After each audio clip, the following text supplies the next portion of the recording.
আবারও লিওনেল মেসিকে পেতে মাঠে নেমেছে সৌদি আরবের ক্লাব। আর্জেন্টাইন এই মেগাস্টারকে পেতে সব ধরনের আর্থিক সুবিধা দিতে প্রস্তুত আছে আল আহলি, বলছে ইউরোপের অন্যতম জনপ্রিয় সংবাদ মাধ্যম লেকিপ। এদিকে গত মৌসুমে ৩৯ গোল করা সুইডিশ স্ট্রাইকার ভিক্টর গিওকেরেসকে দলে নিতে যাচ্ছে আর্সেনাল। গত কয়েক মৌসুমে ইংলিশ প্রিমিয়ার লিগ আর চ্যাম্পিয়ন্স লিগে দারুণ পারফর্ম করছে আর্সেনাল, কিন্তু কোথাও গিয়ে শেষ মুহূর্তে কিছুটা কমতি থাকায় শিরোপা জিততে পারছে না মিকেল আর্তেতার দল।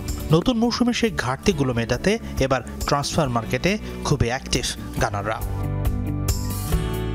ইতিমধ্যেই highly rated defensive midfielder Spanish তারকা মার্টিন জুবিমেন্ডিকে দলে নিয়েছে আর্সেনাল।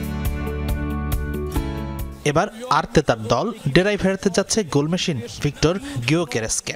পর্তুগিজ ক্লাব স্পোর্টিং লিসবনের হয়ে ৬৬ ম্যাচে ৬৮ গোল করে ফুটবল বিশ্বের নজর কেড়েছেন এই সুইডিশ স্ট্রাইকার। সবকিছু ঠিক থাকলেই দ্রুতই আনুষ্ঠানিকভাবে আর্সেনালে যোগ দেবেন ২৭ বছর বয়সী গিওকেরেস।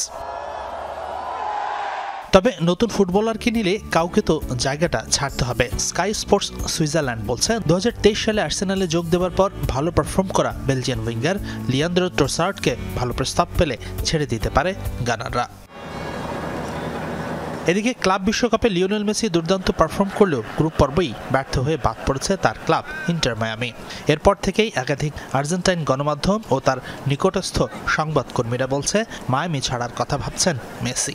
২০২৫ সালেই মায়ামির সাথে চুক্তি শেষ হচ্ছে মেসির। ২০২৬ বিশ্বকাপের আগে নিজেকে সেরাভাবে প্রস্তুত করতে আরও প্রতিদ্বন্দ্বিতাপূর্ণ লিগ খেলতে চান লিও। ঠিক এমন সময় আবারও মেসির জন্য এলো সৌদি আরব থেকে ডাক। ইউরোপের জনপ্রিয় পত্রিকা লেকিপ বলছে আল আহলি মেসির সার্ভিস পেতে খুবই আগ্রহী। মেসিকে পেতে সব ধরনের তার আর্থিক চাহিদা পূরণ করতে প্রস্তুত ক্লাবটি।